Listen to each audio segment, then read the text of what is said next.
Girl, let me provide your needs. Freaky girl under the sheets. With your love when things start slowing down, I know you got me, baby.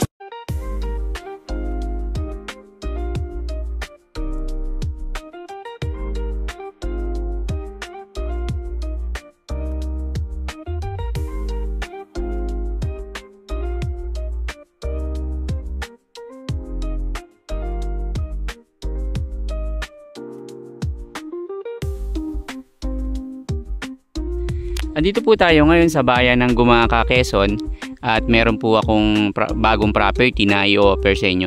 Ito po ay may sukat na 2.8 hectares and ito po ay along Barangay Road.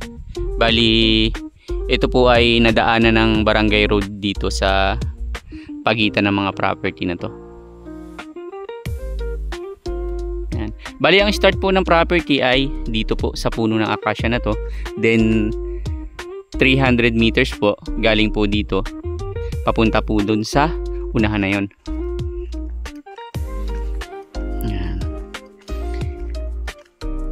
Bali, ito po ay nasa 2 kilometers po galing po sa highway, ano po, sa provincial road.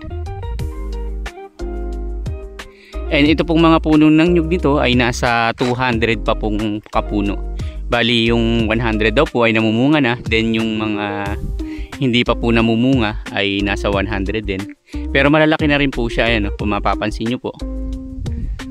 Yan. Bali po dito sa part na to ay medyo hilly po siya ng konti, ano po. Yan, bali ito po yung area na flat.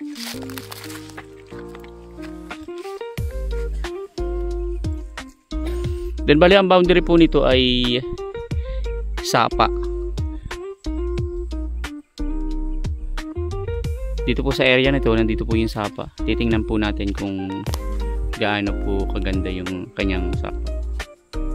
Yan, bali ito po yung sapa niya na nasa pagitan po ng mga bawat lote. Bali ito po na yung boundary ng property.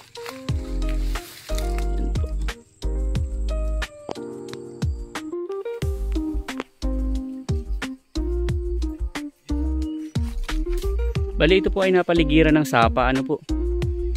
Kaya kung maganda po ang paghahalaman dito sa property na to, dahil hindi po tayo mahihirapan maghanap po ng tubig na pandilig.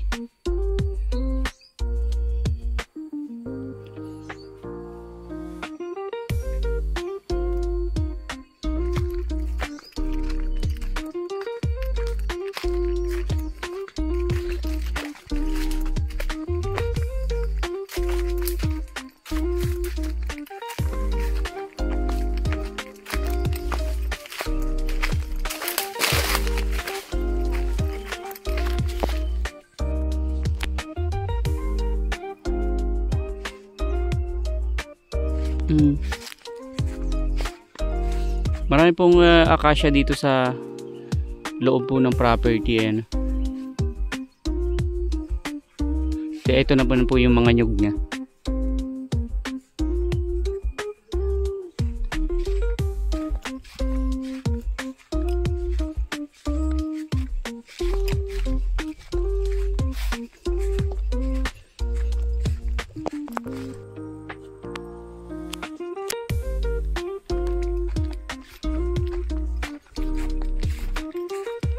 Ito na po yung Barangay Road.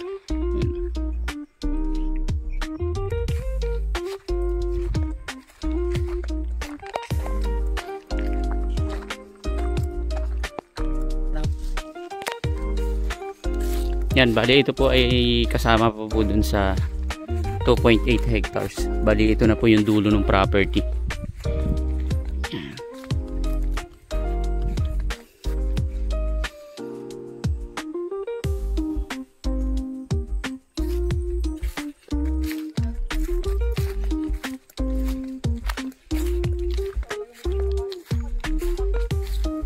Bali ito po ay kabilaan, ano po, sako po ng property.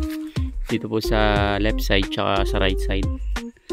Then yung kuryente naman po ay andito, dumaan po sa property. Di bali ang supply po ng tubig dito ay deep well. Kagandahan po nito ay malapit po sa sapa, kaya po wala pong problema sa tubig.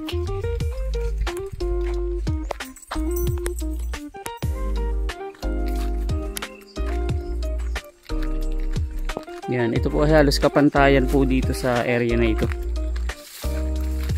Bali doon naman po sa kabila may konti pong pataas. Yun po ay nasa mga 20% lang.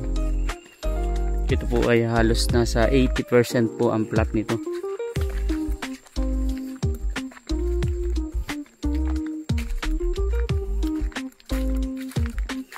Yan po. Yan, bali ulitin ko lang po, ito po ay may sukat na 2.8 hectares. Then along Barangay Road.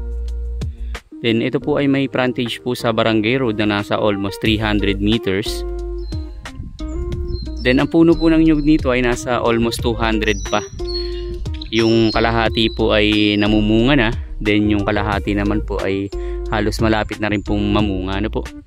Then may supply po tayo ng kuryente. And tubig naman po, hindi po tayo mamumroblema dahil po ito pong property ay napaligiran po ng sapa. So napakaganda po ng supply ng ating tubig. Yan.